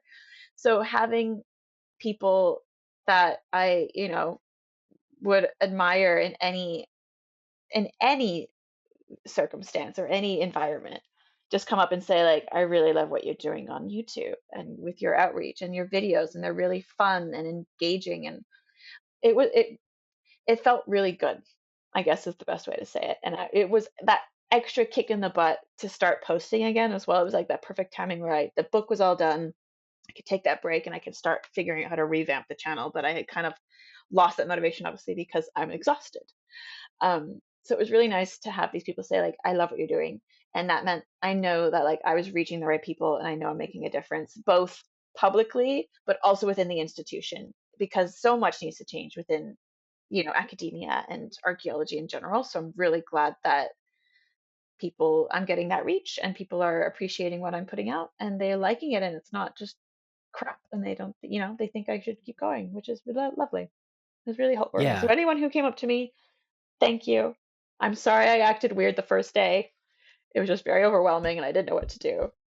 But Right. it was amazing to feel that in person. Yeah. I mean, it's a good feeling for sure. Like two instances. Like the other day, I was at like an event here in Wyoming, and like somebody, and like I went to school here, so people probably are more frequently to follow me here. But like this guy came up with his kids at the flint napping thing, and I was teaching kids at a flint nap, and he was like, "I make them watch your YouTube videos." And I like didn't know what to say, and I was so busy like dealing with the other kids, making sure they're not stabbing themselves, that I just was like, cat's out of the bag. And I turned around and like helped some kid, because I was like, I've definitely met this person before and just don't know his name. And I just like felt like such a dick because I like didn't know what to say. And then It's just when like it catches you off guard, right? Because you just don't expect it, and then all of a sudden you're like, and because yeah, I don't think I'm like that. I didn't realize that many people were watching, and then you just don't right. notice it, and you're like, oh, okay, Yeah. cool, yeah. He ended up messaging me and was like, "I'm really sorry if I pissed you off." I was like, "No, no, no. I just didn't remember your name because we had met. He's a grad student here." Oh, And I was like, I just didn't remember your name and like that. And I'm not used to like people knowing who I am and stuff. So it's like, it's just so odd because you feel like a fraud half the yes. time. Um, and I went to a conference at Yale 2 years ago, and I was just there like at the conference. I wasn't presenting or anything. And like all these people came up, like I'm at like this like fancy building at Yale eating charcuterie and with my little blazer on, and I was like, and these people were like, I show my students your videos all the time, and I like freaked out because it was Yeah. like these like Ivy League people are like showing my shit in their classes.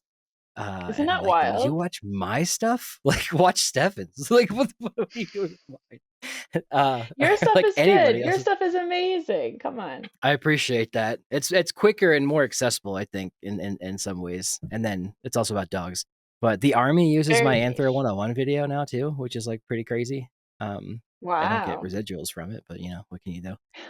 Um, and then yeah, enough about me, but that it's just I'm glad because you said you met up with other people, other YouTubers there too, and like met with Hmm. them. So that's got to be cool. I love Matilda, dude. She's like one of Oh, my favorite people to talk to in a podcast. Matilda was like one of my anchors that whole conference because we had never met in person. And then we met like the very first night we had drinks with another like Instagram person. And I was like, "Oh, thank God you're cool. I love you so much. Let's hang all the time. Like, why do you live in Germany?" And it was just really nice. You know, it was just one of Yeah, those very wholesome, just like, I'm so glad that you are as cool as I thought you would be, because you never know when you meet someone from the internet, right? And you're like, yeah, you're fun, you're great. The internet wins again. And it was just so refreshing to see everyone there. I met a few other people I followed on Instagram for a while too, and it was just wild and so cute to like have that in-person experience again with them all. Put a face to a name properly. yeah. I'm glad you got to meet her in person. She like runs the social media for the APN now. She's killing it. I know, Um, she's amazing. She's on XArc. She's like the director of XArc. Like, whoa, everyone what's that? listening, follow Matilda. It's the experimental archaeology group. Oh shit, I didn't even know that. Okay. She's so cool. She's so cool. Yeah, my mom is like a huge Anglophile. Watches like all the British crime documentaries, and she's always like, "When are you doing the interview with that British girl again?" Like, 'cause she likes her accent. But like soon, probably She's I'll have her great. on. Yeah.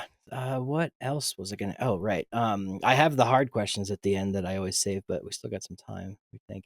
Yeah. What's it like working at the Natural History Museum? Like, what's it? What's your day to day? Oh, it's really cool. I love the team that I work with. So I do something not archaeology whatsoever. I just need to like caveat that to pay the bills. Yeah. But it's a really great, it's like in heritage, so it keeps me archaeology adjacent is the best way to say it. Um, Yeah. so I work with a team where we make online courses that's similar to like, like masterclass. Right. We do that with our scientists because not a lot of people know we are a museum, but we are also a research institution. We have over 200 scientists working full time at the museum, and we have so much going on behind the scenes. And we're using our collections for assisting with like cutting edge research that's like pushing forward to help the climate emergency and everything. So we're using these courses to like let our scientists just do deep dives on really cool topics and using our collections and giving everyone behind the scenes access to it. And it's just so inspiring to be around that and like doing digital content and that storytelling and the science communication, but in an institution and being able to have access to these scientists and these world renowned experts is just Yeah. wild. And if you Google the Natural History Museum in London, you'll see the building is absolutely stunning as well. So, I could have a worse office, really. Google it up right now. Um, Natural history. I don't think I got to see it. I went to the British Museum, but I didn't have time to do the other one. Let me see. And it's on the other side of town, so it's hard, Oh, I see what you mean by neo Gothic. Yeah, right? that is stunning. It looks like King's Cross, Cathedral to kind of. nature. Yeah, like it's beautiful inside, and it's really Wow. inspiring to be around people that are all sort of like gathered to the same mission, if that makes Right. sense. um it's just lovely. What's your favorite thing about the job? Oh, that's a good question. It can also Oh, include just going to work in the building. Yeah. I was gonna say the gift shop discount. No, it's pretty great. Get some dinosaurs stuff. I'm like the favorite cool aunt. um I'm going to answer this question really quick, and then I need to grab my Yeah. charger because my battery's at 1%. Sure. Yeah, do Um, what you gotta do. yeah, I'm actually just going to ask Luke, but I'm just going to answer it.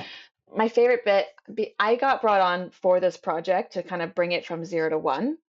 And for me, so that's my baby. That's my favorite bit really, is just being able to say like, we had this idea and we brought it to fruition, and I can't wait to see it grow.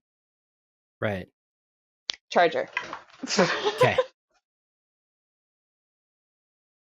So yeah, I guess it sounds like a little bit of a phone it in answer, but because I was brought on for this project, it's really nice to see that like, it's so many times projects don't kind of come to fruition. So having that go live was really exciting. And building like a whole team around it and using all of our experts is great. And it is just really nice to know that like what we're doing potentially could make a difference and is reaching the right people. And I also, I guess the best, the best like typical thing is we have this giant sloth, the skeleton of a giant sloth, and Okay. I love just walking by that whenever I'm in the office. It just makes me happy. Well, it's in a corner. It's not where a giant sloth you would expect a giant sloth in like the curatorial flow of the museum. It's just there. It's just chilling, and I love it. Is it Megatherium or Arimatherium? Which one is it? I could not tell you the scientific name. I'm so sorry. Okay, I just that's know all right. it's I the put you on the giant spot. That sloth. was harsh. It's okay. Again, see, the archaeologist, I don't do natural science, and so I'm learn. I we did a course on flies, and I remember like prepping and like showing up for the filming, being like, "We're 2 days about flies." Like, I was just ready to just kind of be like, "All right, fine, we'll just get it over with." I'm obsessed with flies now, Like the like insect. like the insect. I What didn't about them? realize how cool flies were. They Um, got a lot of legs and eyes. Well, okay, what's they up got a with lot of legs. the this thing? Oh, Why did they do I that? don't. Don't ask me these very specific questions. I didn't. It's been a while since we filmed that course. I didn't watch it yesterday, but it was just It's all so good. interesting. And like we brought like we're in the back room in the collections, and all of a sudden she's like, "Oh, this little tray here. These are from Darwin's boat." And you're just like suddenly you're like, "I don't want to breathe too Let me heavily see because they're that. like Yeah. tiny flies. Like I can't. Yeah. You just like you stop breathing. You're like, oh my god, I can't. This is Darwin's flies, and her name is the scientist. Her name is Erica McAllister. She's so cool. 10 out of 10 recommend learning about flies from Erica because Okay. some of them are just, the stories are just wild. And I was like, don't tell me flies are so cool because now whenever a fly comes in my house, I can't swat it. I just have to like respect it.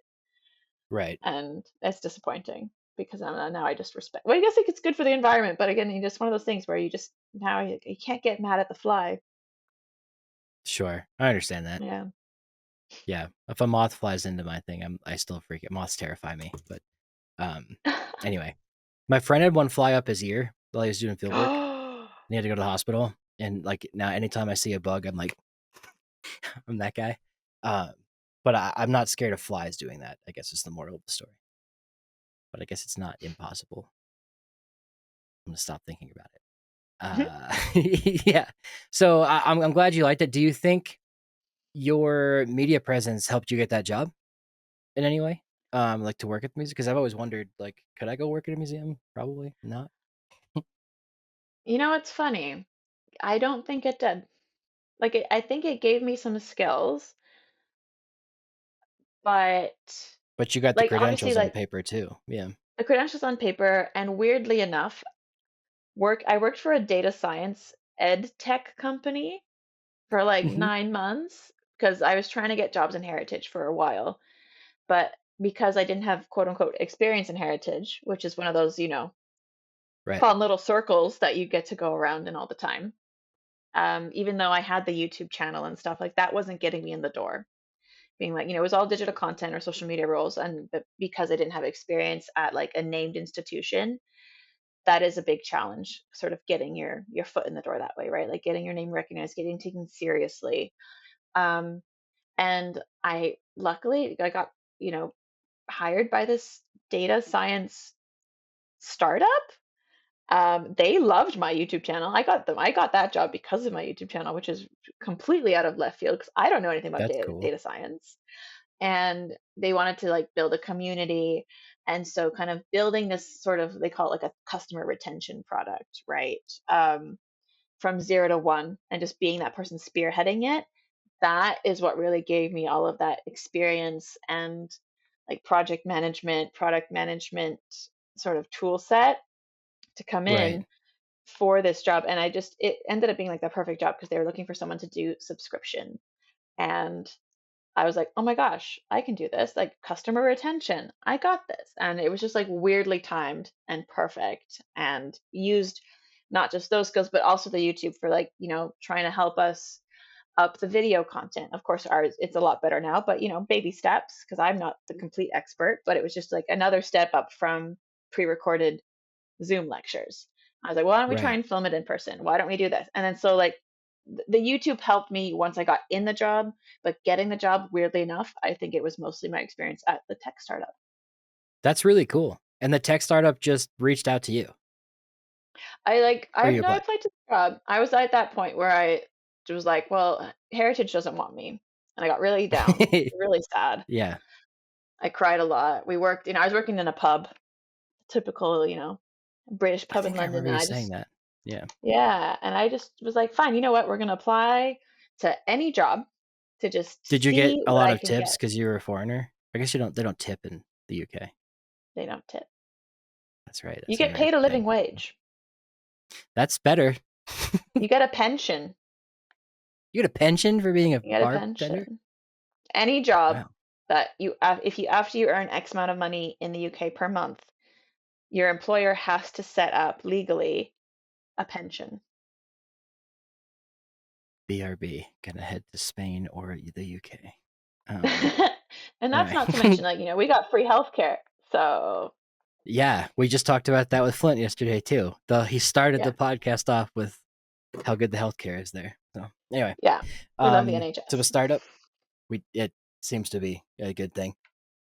I got my medical debt ready for it to be fucking gone. Yeah. So anyway, continue. If so, you reached out because yeah, I've also been in the same position. I applied to be a social media manager for an archaeology firm here, and I immediately got the interview, which was like satisfying or like what's it satisfying, uh, helpful, like confidence boosting. And then like I did the interview, and they're like, "Why do you like want to do like you seem to have your whole thing going on?" And I was like, "Yeah, but like it doesn't make." I didn't like want to tell them that, but anyway, Yeah. so you applied to them, that worked out, and that helped you get into the job you are now, and you seem content with that. Yeah, like it's not digging in the dirt. We all know like that's, the dream for a lot of people.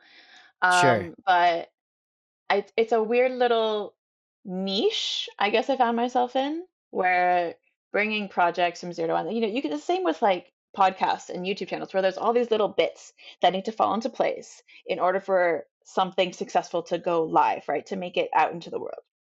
You need all these little things that maybe not everyone thinks about. And there's project management, and then there's stakeholders and talking to other people and things. And I'm sounding very corporate now, which I never No, thought I that's would good. be. But it's something you don't realize that you gain, I guess, almost like an entrepreneur type thing where we're out there doing it ourselves.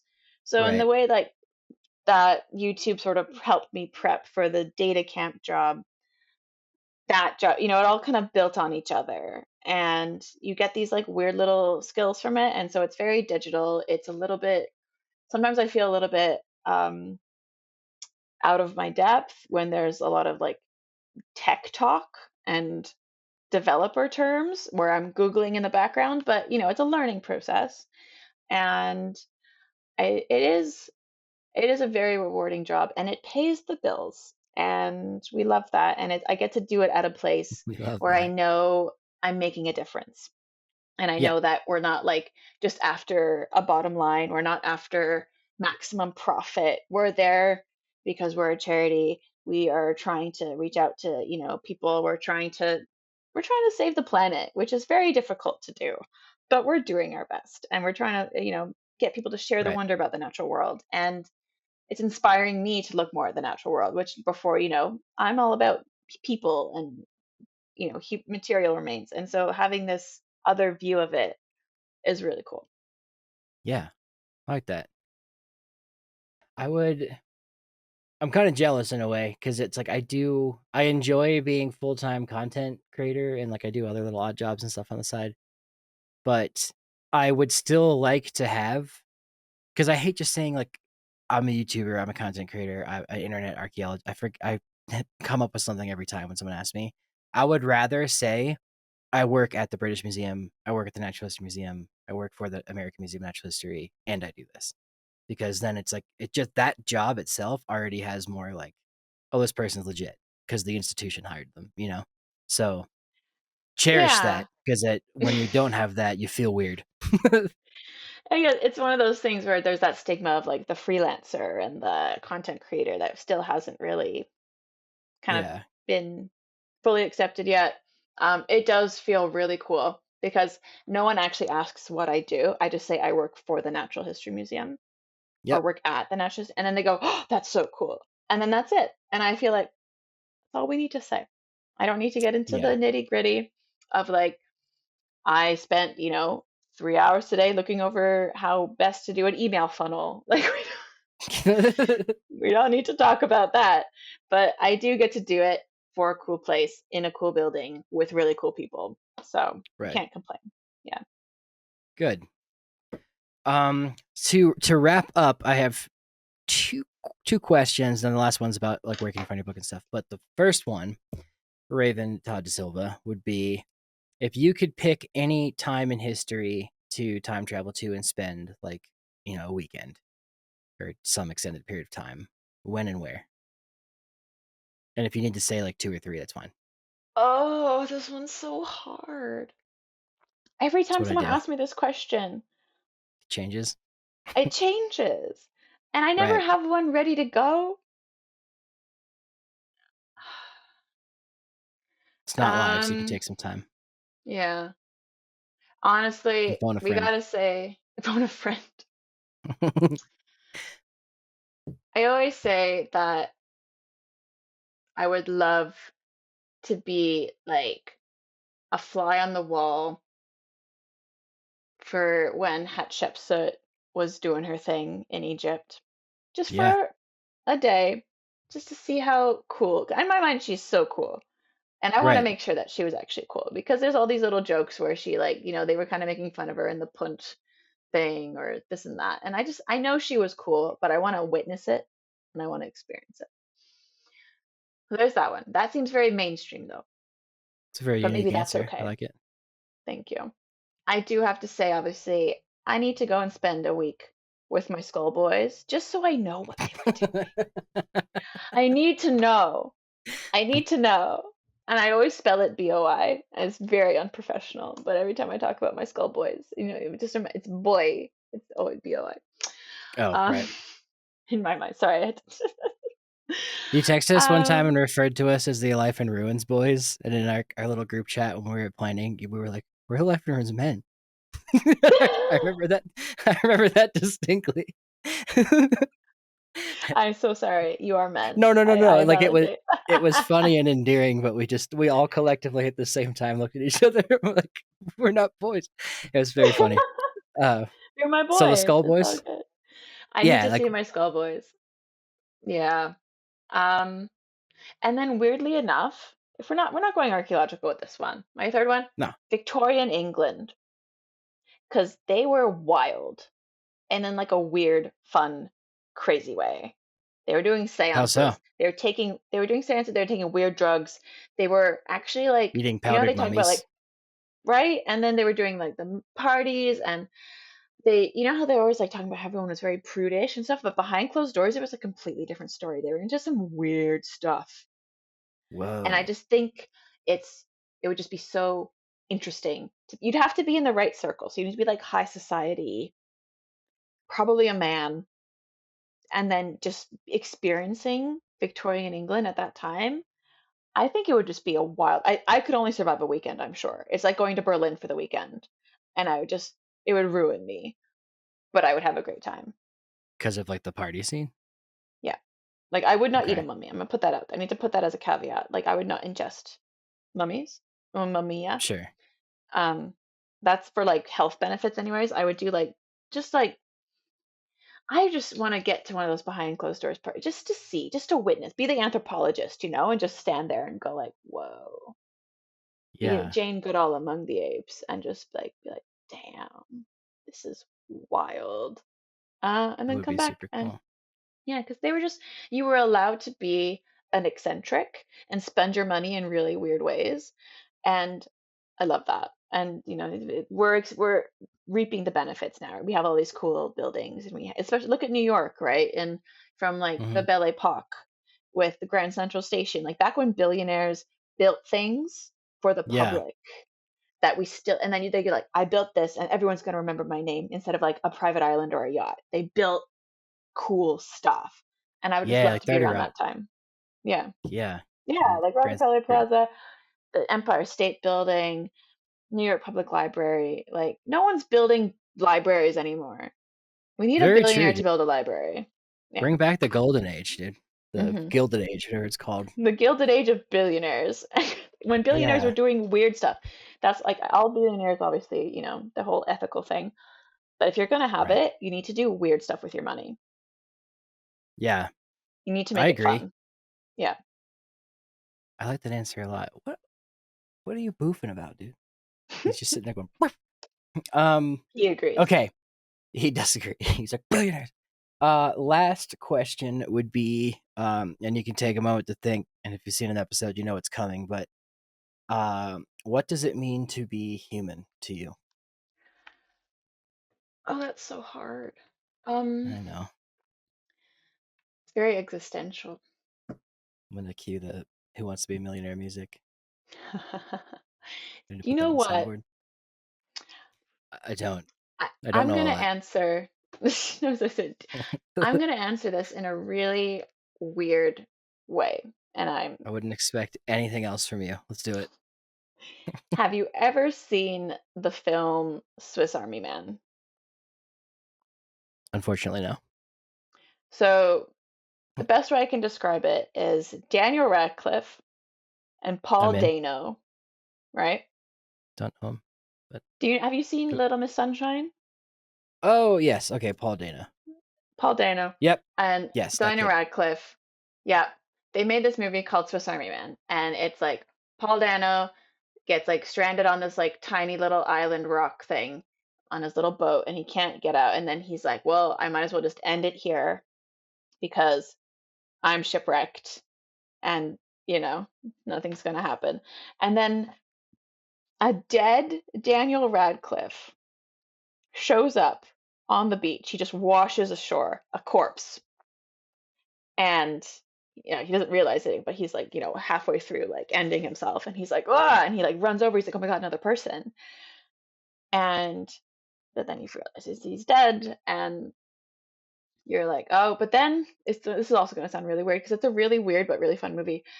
Daniel Radcliffe starts like farting a lot, and kind of ends up like to the point where he's like so viciously that he's becoming like a motorboat. Expelliarmus. Yeah. Sorry, that's a So he fart like joke. becomes this like boat. Australia. Anyway, so he starts like becoming like a boat essentially, and this guy's like, "Oh my God, this is my way to get out." And he like uses Daniel Radcliffe. Daniel Radcliffe is the Swiss Army Man essentially. He's like multifaceted, multi-tooled type thing. Um, but what happens is throughout the film, Daniel Radcliffe like slowly comes back to life more and more, and he starts asking these very human questions about just like what's this, what's love, what's poop, and Right. stuff like that. And then Paul First has to, question. right, well, yeah, what is like everybody poops, okay, and then you have to like, how do you explain poop to someone who's like coming back to life and forgetting everything? And Oh, how do you explain love? How do you explain these very human moments that make like that we all are at our core, and this guy doesn't know anything about it, and he's relearning this. And they use examples like very mundane things like, oh, imagine you're just getting on a bus and you're like watching the world go by, and he's like, this is amazing, and you're realizing like, oh my gosh, like I'm on a bus all the time, but I never appreciate it in that way. I don't like, you never that kind of like that gratitude as everyone's saying nowadays, but like these little bits were are just so touching, and it kind of reminds you in a way that is hard to describe, but like what it is to be human and how Yeah. magical it is to be human and to feel and to experience these things. And especially when you're having to like educate someone on it and tell people, and it's these really hard questions, and you just get to talk about them in the most everyday way. You don't need to have poetry or philosophy, and just trying to describe it and what it means to you is just such a moving film. And it's one of my top 5 films of all time. And it's really weird because you get to see Daniel Radcliffe's butt doing weird things. I was gonna And ask if he was nude when he washed up on the beach. I'm in. no, I'm just he's kidding. dressed, but like they had like a cast of his butt made to like just because he's showing it, and then they're using him to Sure. like, but then they're dancing, and it's like them like not quite falling in love, but like it's that purest form of friendship and human connection in the middle of the woods as they're trying to make it back home. And Swiss Army Man. it's so touching and moving. And I know it doesn't really answer your question of what it means to be human, but for me, like you will I find the understand. answer in that film. Okay. Yeah. I love that. I'll make sure to watch that. I wrote it down too, which means I will. Yeah. Let me know what Um, you think about it because I think it's really cool. It was also the very last film I saw alone in a theater before I moved from Canada to Europe. So maybe that's like this like weird thing, but it was amazing. you know what? I'll watch it, and then you and I can do an ethno episode on it because they're only 30 minutes. We can talk about it. That sounds great. Um, Yes. yeah. Another film, like great answer by the way. I don't know. Do you have Apple TV Plus, Yeah. whatever it's called? Finch. It's got Yes, Tom Tom Hanks. Hanks. Yeah, I'm gonna do an I episode don't on that because it's about dogs. But he's teaching this did you watch it? Sorry. So I don't know if you know this about me. I'm obsessed with Tom Hanks. Okay. In a That's all good I way. just, in a great way. I love Tom Hanks. I have an International Tom Hanks Day. I celebrate International Tom Hanks Day every year. But yes, I watched Clip. Finch. Okay. Um, great. I haven't met anyone else who's watched that but my mother. But because I watched it with Oh, her. Excellent movie, and just like I growing up with a brother with autism, it's like it reminded me of that because you're teaching similes and metaphors to somebody who like just doesn't understand it. yeah, But in the same way, he's teaching the robot to be a human. And it ended obviously sad, but I just did not expect that. And that's right. I watched it with my aunt and my grandma too because my mom had showed it to me, oh, and she's a vet. And at the end, she was like, "Well, that was sad." I was like, "Yeah, I know. Well, yeah, it's an apocalyptic movie with a dog. What do you expect?" Um, yeah, but in the same vein, I'm assuming it, similar. Like you're learning about being human as a man programming a robot to take care of a dog. It's a very interesting concept. yeah. If you liked Finch, you'll like Swiss Army Man. It's just a different take on things, and it's no Tom Hanks, unfortunately, but it's a close second. Okay. Yeah, I just watched Saving Private Ryan the other day, so that's Tom Hanks. We love Tom. Um, we do. Thomas, There's America's costumes on dad. Tom Hanks Day. There's themed food. There's quizzes. It's a whole When thing. is National Tom Hanks Day? I'm writing that down So too. I need to point out that I just want a caveat. I did not create International Tom Hanks Day. Okay. I jumped on the bandwagon. Some people I think they're in Chicago now, but they were in like university like 15, 20 years ago. And they did it as an April Fool's joke. And then the next year, people were like, oh, when's Tom Hanks Day? And it became a thing. Tom Hanks found out about it. So now they do it for charity. So it's a whole thing. And I found out about it like 10 years ago or more. And I've been part of it ever since. Not part of it, but like I've been celebrating You it because I was like, I love Tom partake. Hanks. I partake.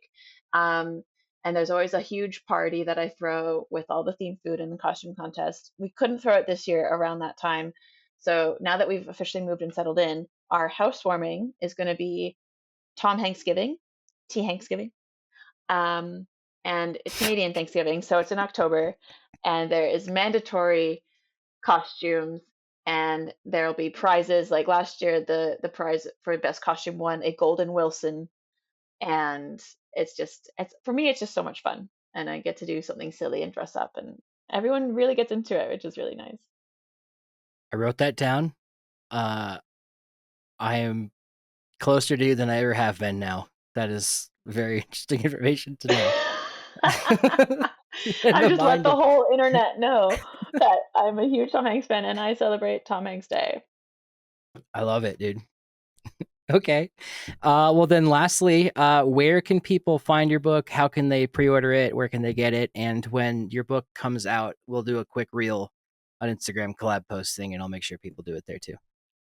Oh, amazing. Thank you. Yeah. You can get my book pretty much wherever books are sold, which is really weird and fun to say. So it's on Amazon, it's on Barnes and Noble, it's on Indigo if you're in Canada, it's on Oh Waterstones if shit. you're in the UK. Um, there's some even I saw some links in like Sweden and Denmark, which is also IKEA. wild. Oh my God, imagine. No, meatballs in a book. So you can get it anywhere that sells books. Just, type in the other ancient civilizations with my name, and you'll be able to find it there. There's a link in my Instagram if anyone needs it. And if you liked it, please leave 5 stars. If you didn't like it, please leave 5 stars. Yeah. Do that. It's pointed aggressively to my camera. Cool. Sounds good. And your YouTube is Dig It with Raven, as is your Instagram. As is my Instagram, as is my Twitter, and I believe my TikTok. Are Okay. we on Yes, it TikTok? is. Not really, but They keep we're saying they're gonna ban it, so I just stopped caring, and then I turn it oh, on, and it's just cooking videos now, which I'm fine with. Um, but nice. well, I guess that's my country. I don't know if they're gonna ban it over there. But anyway, on that note, thank you for coming on. Is there anything else that you have to plug? Other socials? Anything else? That's everything. We'll just cut it. Start again. It's been so much fun, obviously. It's always fun chatting with you. So thank you for Yeah. having me on the show and for, helping give the book a platform because I really want it to hit the right people and I want people to enjoy it. Yeah. I hope so too. I want people to enjoy it. And I guess for the audience listening, Raven and I zoomed a couple of months ago, and she was like, "Do you want to zoom like weekly so that we can, hold each other accountable and work?" And I never texted you back, and I'm really sorry because I ended up not doing any of the work. Uh, but I will do It's that. We fine. should do it. But you finished the book, so you did good without my help. And I'm podcasting now, and here we are. And So we're doing fine. We're doing great. yeah, Yeah, I'm gonna pick your brain about writing a book at some point, though. We can do that in private in the group chat that must not be named. I'm just kidding. Yeah. Anyway, all right. Well, subscribe to the podcast on Spotify, iTunes. Actually, iTunes, I haven't figured that out. Cut that. Subscribe to the podcast here on YouTube, Spotify, and make sure you follow me on Instagram at David Dean Howe and Ethnosynology.